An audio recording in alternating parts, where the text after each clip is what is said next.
Jesus commanded and gave him his sight.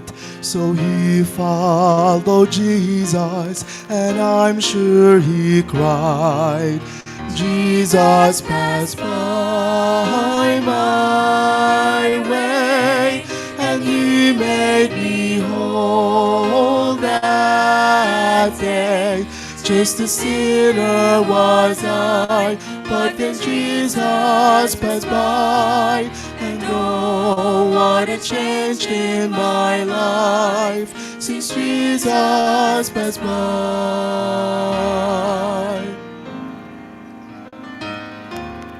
Just like the blind man, I wandered alone in darkness of sin. I was always alone, but one day I met him, and he made things right. And oh, what a difference since Jesus passed by. Jesus passed by my way, and he made me whole that day. Just a sinner was I, but then Jesus passed by, and oh, what a change in my life since Jesus passed by. Jesus passed by my way, and he made me whole that day. Just a sinner was I, but then Jesus passed by, and oh, what a change in my life since Jesus passed by. And oh, what a change in my life since Jesus passed by.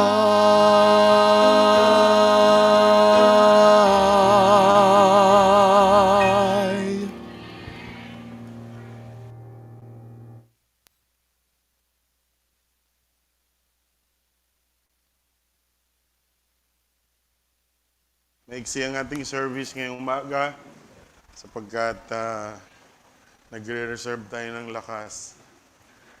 Medyo hindi magandang ating... Alright, Genesis chapter 6. Ngayong umaga, Genesis chapter 6. Maraming salamat po sa aming panauhin. At masaya po kaming dinalaw niyo po kami. At...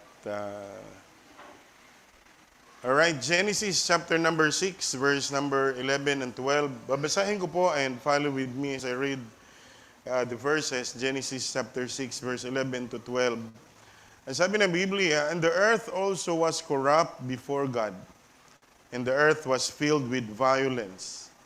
And God looked upon the earth, and behold, it was corrupt, for all flesh had corrupted his way upon the earth. Tayo manalangin. Lord, pagbalayan niyo po ang mensahe ngayong umaga. Paalala po, Panginoon, sa amin ng aming pong kalalagayan na pagiging makasalanan at kayo po bilang banal. And Lord, we pray na kausapin niyo po ang bawat isa. Bless us, Lord, today with your word. In Jesus' name we pray.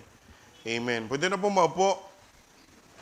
Ngayong umaga, we are confronted in this time of age na sa pinakang tawag sa English ay gruesome. Higit pa sa hayop na giyera. No? And imagine yung mga Hamas, pumatay sila ng mga sanggol, tinapon nila sa second floor, binaril. Hindi tao yun eh. Hindi rin hayop yun eh. No? Talagang higit pa sa kahayupan yun eh. And so, nag-retaliate ang Israel because it's the right thing to do. No? Tama yun na ipagtanggol nilang kanilang karapatan bilang isang bansa. And ngayon, things are hindi nagiging maganda sapagkat, of course, may mga tinatawag tayong mga collateral damage yan. Ang war has a collateral damage. Ngayon, ang tinitingnan ng mundo ng mga nagrarally ngayon, ang nakikita nila ngayon ay yung collateral damage. Hindi nila nakita kung ano bang dapat nating gawin. And ang Bible po ay salita ng Diyos. At ang Biblia po ay matagal ng panahon ay nagbigay na po ng gabay sa tao kung anong klase at anong tao sa harapan ng Diyos. And we see today, nakikita po natin ngayon, isang giyera that will define more of who God is. Ipapakilala ng Diyos kung sino siya at yung kalalagayan ng Israel. At hindi lamang yun, on our part ay makikita natin that the Bible is unfolding. Na ang Biblia ay nakikita nating nagiging totoo. Sabi nga, kung babasahin mo ang Biblia, mas tama pa ito sa dyaryo na ating binabasa ngayon. Yan po yung katotohanan ng Biblia. And sa mubahas, ay naunawaan po ito na meron tayong daily prayer, daily Bible reading. At nakakatuwa na ang Biblia is nandun siya. Nakikita natin ang kasaysayan, ang pangkasalukuyan sa mata ng Biblia. At ngayong umaga, nais ko pong magbigay ng mensahe ng ang pamagat po nito ay The Flood, The Tower, and Hamas. The Flood, The Tower, and Hamas. And it's in the Bible kung ang pangyayari ng ating mundo ngayon. At bilang Kristiyano ay dapat meron tayong kamalayan mula sa Biblia sa kung ano ang nangyayari ngayon. And sa susunod dyan, magkakaroon ng mga crisis, magkakaroon ng mga tagutom. Siyempre, humihinto ng tumataas ang gas. O pag may gera, sino ang apektado? Tayo. So the flood, the tower, and Hamas. Napunta muna natin, the first one is the flood. The flood. Now, sabi po ng Biblia dito sa Genesis 6:11, but let's start in verse number 1. Genesis chapter 6, verse number 1.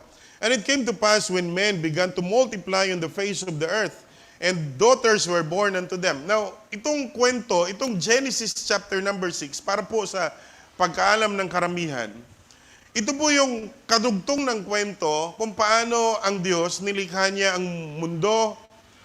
And by the way, ang mundo natin, hindi po ito bunga ng Big Bang Theory. Meron pong naggumawa ng ating mundo. Meron pong Diyos na gumawa ng ating mundo. Nung ginawa niya yung mundo, gumawa siya ng tao at nilagay niya yung tao sa hardin. At ang sabi niya, doon sa hardin na yan, may puno ng pag-aalam ng mali at tama. Huwag na huwag niyong kainin yon. Sa araw na kainin niyo ito, kayo ay mamamatay. At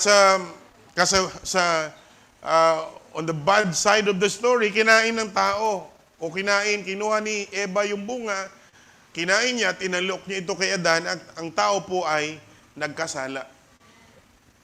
Nung panahong yon, ang tao hindi dapat mamamatay. Subalit, dahil nagkasala, ang sabi, sa araw na kainin niyo ito, kayo ay mamamatay.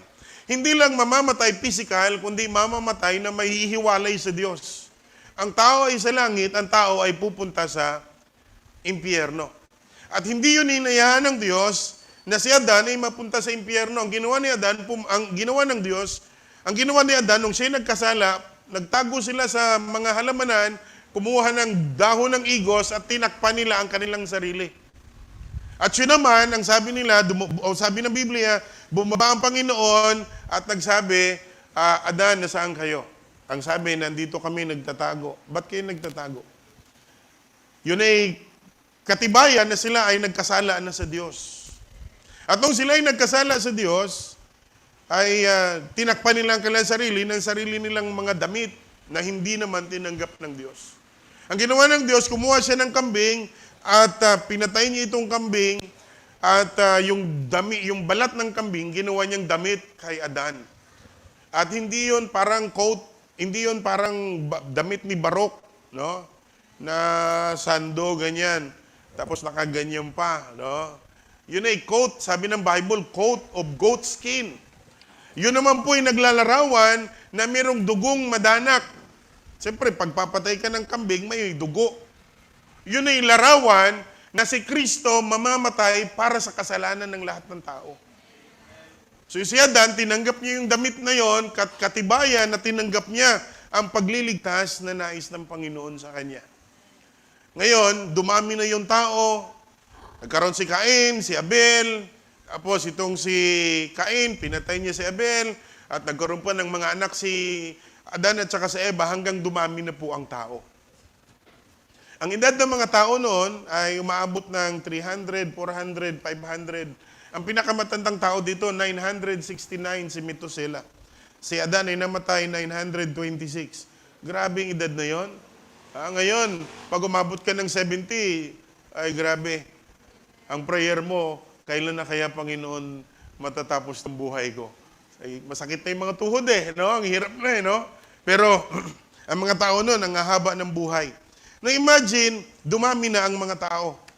Pero sabi ng Biblia, sa pagdami ng tao, sabi ng pagsusuri at pag-aaral, na ang dami ng tao dito sa panahon nitong Ninue, sa Genesis chapter 6, ang dami ng tao dito ay kasing dami na ng tao ngayon.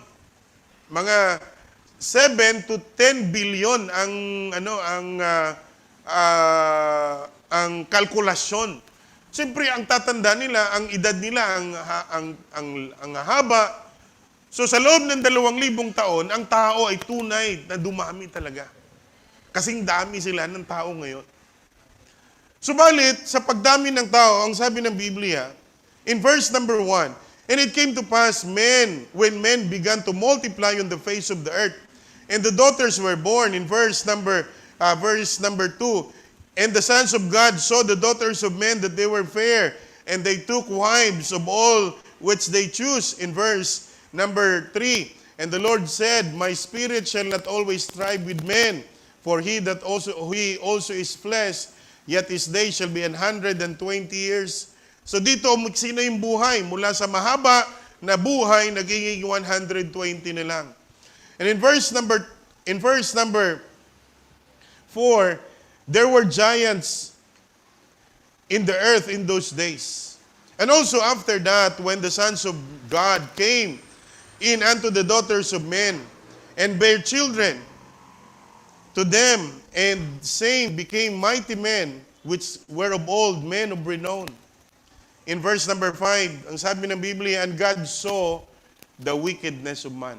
At nakita ng tao ang kasamaan, nakita ng Diyos ang kasamaan ng tao. Ang sabi ng Biblia, nakita ng Diyos ang kasamaan ng tao. May mga tao nag-iisip na hindi nakikita ng Diyos ang kasamaan, mga kapatid. Ang Diyos ay nakikita kahit magtago pang tao. Ang laman ng puso ay alam ng Diyos. Nakita ng Diyos ang kasamaan ng tao, that it was great. And that every imagination of the thoughts of his heart was only wicked continually. Ang imahinasyon ng kanyang isip, ng kanyang puso ay puro kasamaan araw-araw. At ang sabi ng Biblia, and it repented God that he hath made man, that it grieved him in his heart. Nagsisi ang Diyos, bakit niya ginawa ang tao? Nagsisi ang Diyos, bakit niya nilikha ang tao? At ang sabi ng Biblia, verse number 11, and the earth also was corrupt before God, and the earth was filled with violence. Ito, alam niyo ba na ang salitang violence sa Biblia,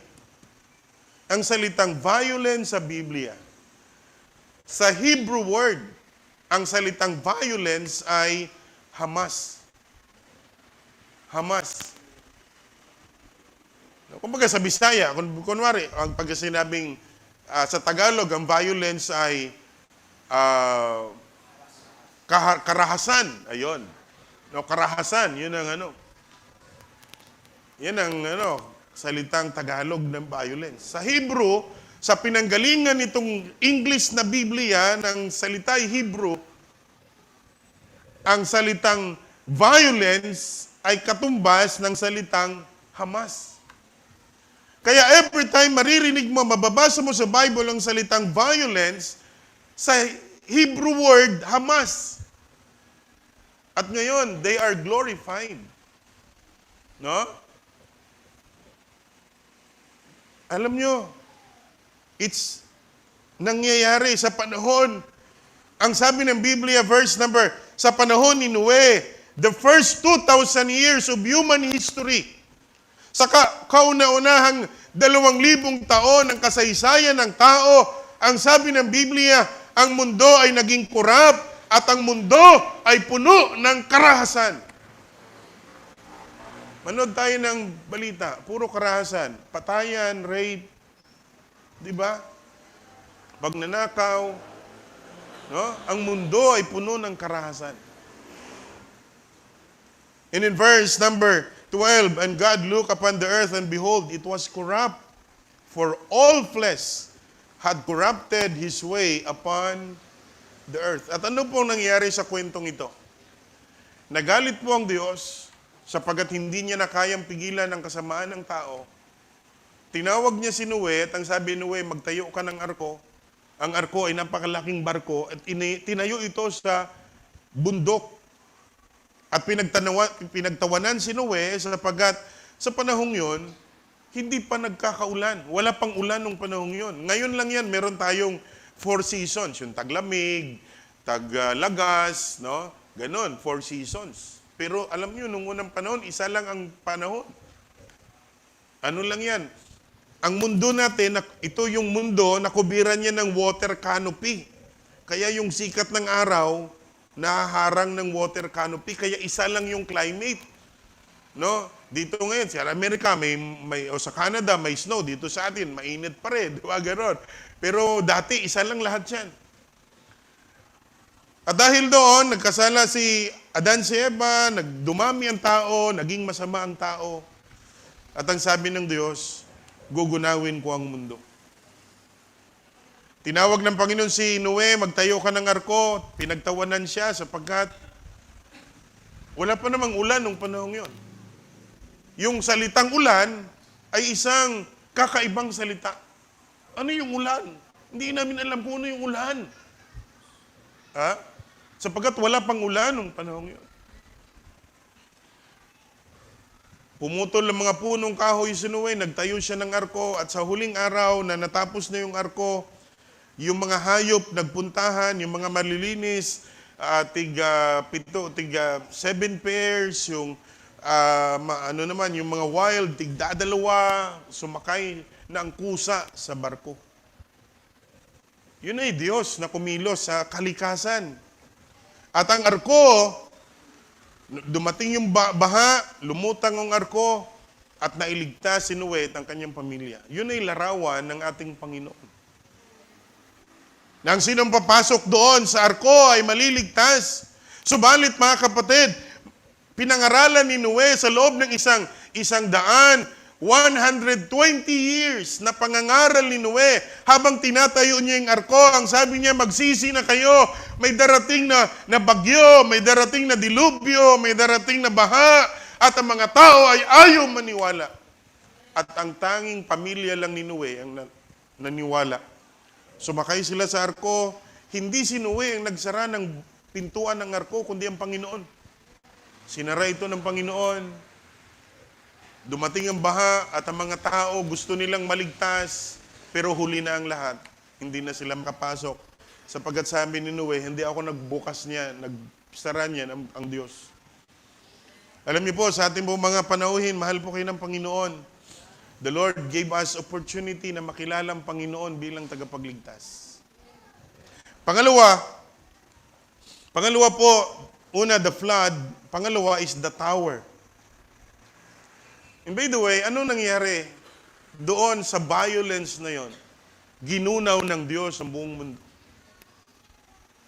Ang sabi po ng Biblia, darating ang panahon na itong mundong ito ay hindi na gugunawin sa pamamagitan ng tubig, kundi sa pamamagitan ng apoy. Napakaraming sakit ngayon na hindi na magagamot. Di ba? Na talagang apoy na lang ang makakagaling o kagaya ng AIDS. May gamot ba yung AIDS? Wala na. Tingnan mo yung mga nagsusuri ng mga mikrobyo ngayon, ng mga viruses, mga bakterya. Sa Amerika ngayon, lumalaganap yung bakterya na tawag ay flesh-eating bacteria. Siguro mo yan? Mga sakit na hindi natin alam noon, ngayon, ang dami ng mga sakit. Natanging ang paraan para mawala ang mga yan ay gunawin ng Diyos sa mundo. No? Maraming mga sakit habang tumatalino ang tao. Habang tumatalino ang tao, marami na didiscover. Habang marami na didiscover, ang sabihin, wala tayong gamot para dyan. Diba mo? Diba? Number 1 is the flood. Number 2 is the tower. Ang sabi ng Genesis 11 verse number 1, and the whole earth was of one language and of one speech. Anong problema kapag ang tao po ay iisang lingwahe at iisa ang gustong mangyari? Ang tawag po dyan sa panggogobyerno, ang tawag dyan ay totalitarian. Ibig sabihin, ang gobyerno ang magpapatakbo ng buhay natin. No? Ang gobyerno magbibigay sa atin ng healthcare. Ang gobyerno magbibigay sa atin ng magrarasyon sa atin. Gusto niyo ba yon? Gobyerno magpapakain sa atin?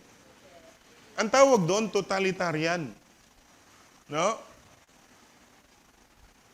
Ako gusto ko na ako magpakain sa pamilya ko. 'Di ba? Pero ngayon lahat binibigay ng kinukuha ng gobyerno. Yung sa Amerika, yung pag-aalaga ng mga matatanda, kinuha na ng gobyerno. Kami na mag-alaga ng matanda nyo. Pero ibabawas yun sa tax. So sila nag-alaga, tapos sa atin naman, sa tao naman, babawasin yung tax.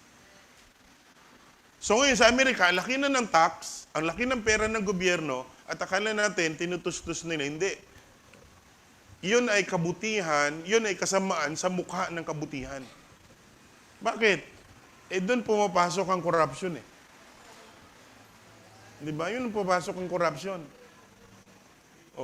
Yung mga home for the aged ng Amerika, kumukuha yun ng malaking pera sa gobyerno.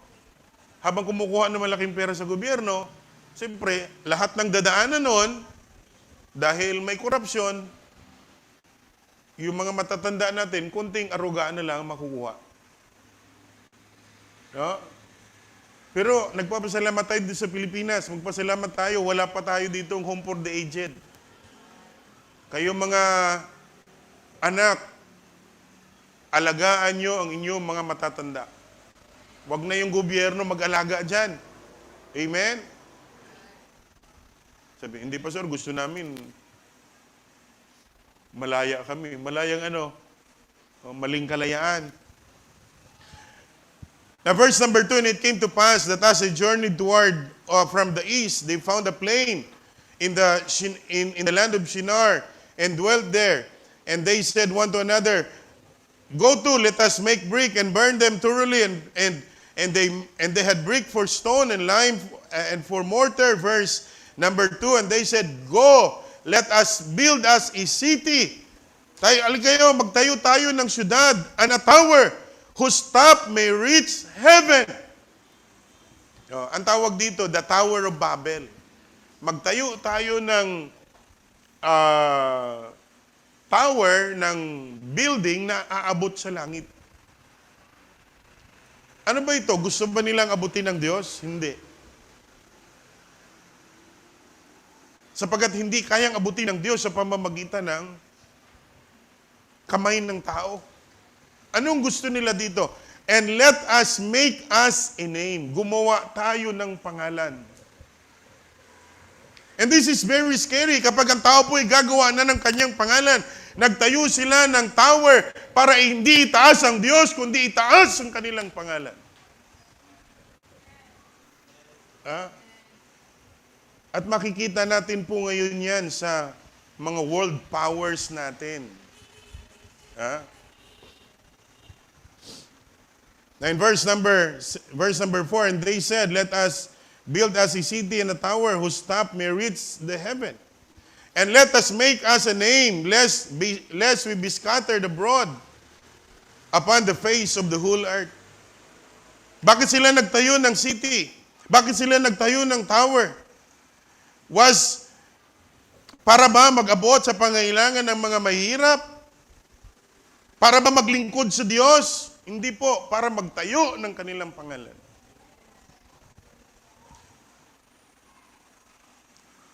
Kapag ganito po, the flood, the generation of the flood and the generation of the Tower of Babel represents two ways that a healthy and a free society can lose its way. Maganda ang mithiin pero pupunta sa kasamaan. Maganda ang pangarap pero pupunta sa kasamaan. Itong kwento ng flood and the tower represents it represents a healthy and a free society na pwedeng mawala sa landas because ang tao kapag iniwanan sa kanyang sarili ay laging mapapasama. Unfortunately today, yung Western world na nakikita natin ngayon, yung mga mararangyang bansa na nakikita natin ngayon, nakikita natin na unti-unti ay nasisira. Nandyan yung rampant crime, pagnanakaw, breakdown of sexual boundaries are endemic. Ngayon, ang tao, hindi niya na alam kung babae siya o lalaki siya. At ngayon, darating yung panahon na kapag nagsalita ka laban dyan, hindi ka na pwede mag-joke dyan. Ang tao ay nagiging makasarili, ang tao ay nagiging balat sibuyas, and we are going to this road of destruction. At the same time, we see, ngayon, nakikita natin ang Hamas, killing and murderings. Yan po'y pahiwatig na ang mundo natin ay hindi bumubuti. Sa unang 2,000 years ng kasaysayan, ginunaw ng Diyos ang mundo. Sa pangalawang 2,000 taon ng kasaysayan, hindi po ginunaw ng Diyos ang mundo. Nagtawag siya ng isang lalaki na ang pangalan ay si Abraham. At ang sabi niya kay Abraham in Genesis 12:3, Genesis 12:2, tatawagin kitang dakilang bansa, pagpapalain kita at maging dakilang iyong pangalan at ikaw ay pagpalain. In verse number 3, and I will bless them that bless thee and curse him that curseth thee, and in thee shall all the families of the earth be blessed. Ang mundo natin ay pupunta sa kasamaan. Una, ginunaw na ng Diyos ang mundo. Nagtira siya ng isang pamilya, si Noe. Subalit, nung dumami ang tao, nagiging masama pa rin ang tao. Nandun pa rin ang patayan, nandun pa rin ang kasamaan. Hindi natapos ang kasamaan ng tao. Nagsamba ang tao sa mga Diyos-Diyusan, nagsamba sa maling Diyos. Ang sabi, tatawagin kita Abraham. Mula sa Ur of the Chaldees, pinapunta sa lupa ng tawag ay Kanaan, na ngayon ay tawag Israel.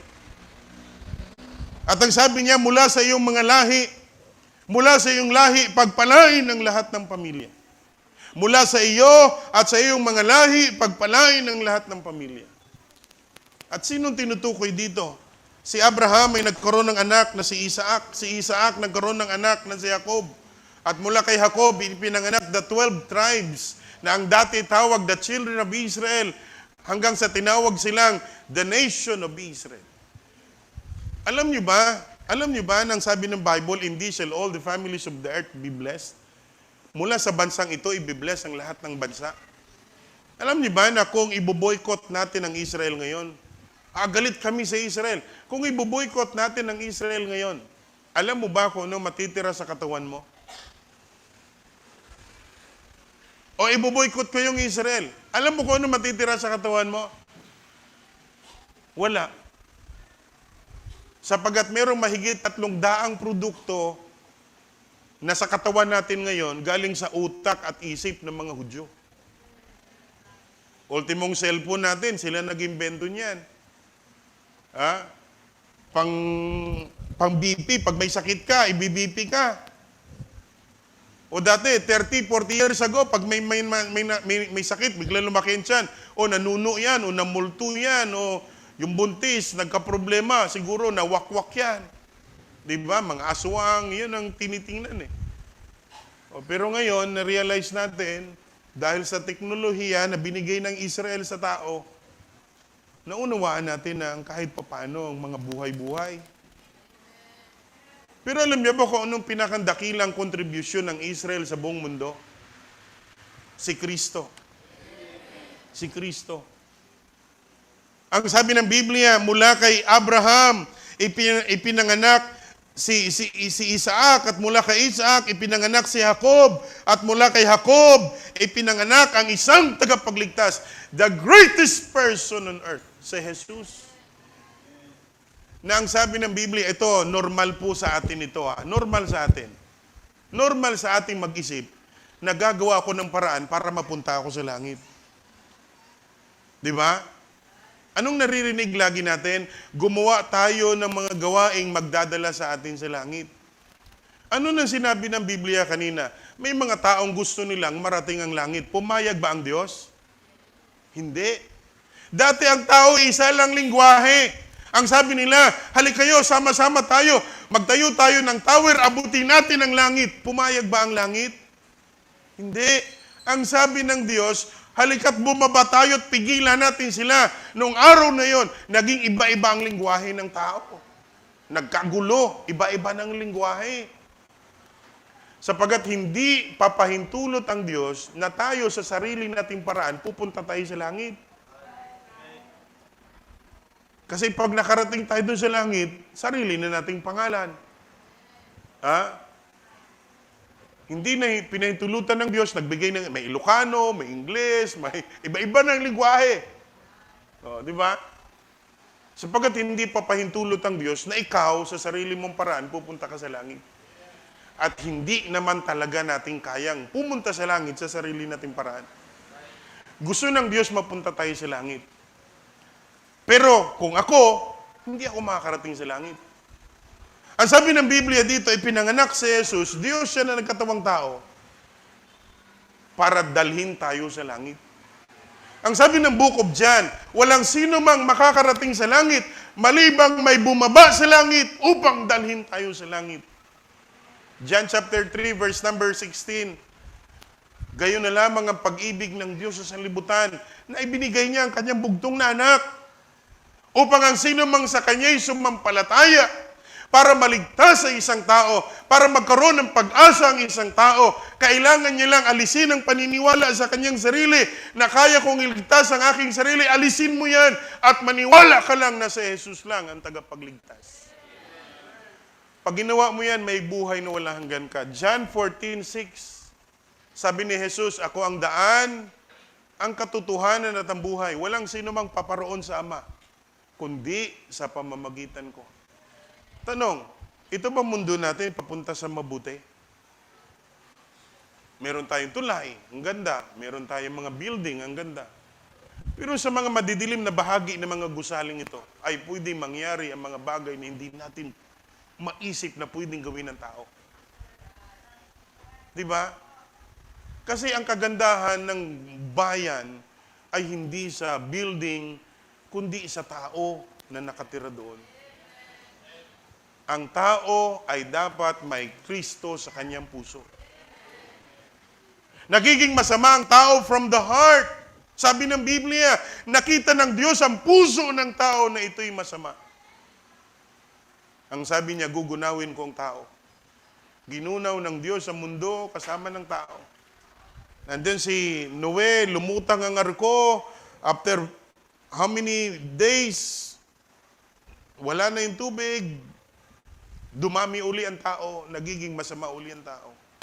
At ang sabi, gusto namin pumunta sa langit, sa aming sariling kakayanan. Sabi ng Diyos, hindi pwede. Ang tao nagsamba sa mga Diyos-Diyusan, naniwala sa kanyang sarili, pero nagiging masama pa rin ang tao. Hanggang sabi ng Panginoon kay Abraham, Abraham, umalis ka dyan sa Ur of the Chaldees. Ang Ur of the Chaldees nung panahong yun, yun ang pinakang syudad na, pinakang modernong syudad nung panahong yun. Inalis siya doon at ang sabi, tinatawag kita para ipakilala mo sa mundo ang tunay na Diyos. Na-imagine nyo ba? Ito po, na-imagine, the greatest person on earth ay si Jesus. Kami po, nagtuturo kami sa mga kulungan. Tinatanong ko minsan, sino dito sa inyo ang may nag-invite sa inyo sa Bible study, pero hindi kayo nakinig, hindi kayo naniwala, At nandito kayo ngayon. Alam nyo, halos lahat nagtaas ng kamay na minsan may nag-imbita sa kanilang maniwala sa Panginoon pero hindi sila naniwala. Dito mo yan. Ang pangalang Jesus will either hunt you or bless you. Yan ang kapangyarihan ng pangalang Jesus. Pwedeng magbigay sa iyo ng takot o magbigay sa iyo ng pag-asa. Kapag tinanggihan mo, yun ang magbibigay ng takot sa iyo sapagkat sa huling araw, yan din ang huhusga sa iyo. Kapag tinanggap mo naman sa Jesus, mayroon tayong pag-asa habang buhay pa tayo. Pag namatay tayo, sa langit tayo pupunta. Hindi natin mamanahin ang lupang ito. Maraming mga tao, akala nila ito na yung mundo nila. Hindi po. Mamamatay tayo isang araw. Di po ba? Di ba, pag dumadalaw tayo sa may patay, tinitingnan natin. Oo. Di ba? Sabi nga sa biro, pag may namatay daw, pag dinalaw ka daw sa patay, sa yung nakapatay ganyan, makikita mo daw yung natutuwa na namatay ka na at yung naghihinayang na namatay ka. Yung mga ganito, ay yung ganito, yan, paghihinayang yun. Kawawa naman, bait-bait ito, ganon. O yan, naghihinayang yun, namatay ka. Yung ganito naman, buti nga sa iyo, ganon. So pag kami namatay, tingnan nyo kung sino yung galit doon pag naganyan. Ayun, may buti nga sa iyo yun, buti nga sa iyo. Pag, ayun, naghihinayang yun. Pero sa katotohanan, mamatay tayo. Ang mundo nating kinalalagyan ay punong-puno ng kasamaan. Pwede tayong biktima, pwede tayong gumawa ng kasalanan. Pero ang gusto ng Panginoon, tanggapin natin siya sa puso bilang tagapagligtas. Ang kasaysayan na ating nakikita ngayon, which is unfolding, ay walang ibang solusyon kundi tanggapin ng tao si Jesus bilang tagapagligtas. Walang ibang. Alam niyo po ba na hindi reliyon na magliligtas sa tao? Walang reliyon na magdadala. Dito, Baptist Church, hindi magdadala sa tao sa langit to. Hindi dahil bautismado ka dito, sa langit ka pupunta. Alam niyo ba si Judas, bautismado yon? Si Judas, bautismado yon. Pero ang sabi ng Panginoon sa kanya, sana hindi ka na lang ipinanganak. Sana hindi ka na ipinanganak. Kung mamamatay lang din naman tayo at sa impyerno tayo pupunta, sana hindi na lang tayo ipinanganak. Sapagkat may pag-asa para sa lahat. Si Jesus. Makasalanan tayo, namubuhay tayo sa mundo ng puno ng kasamaan, ang kailangan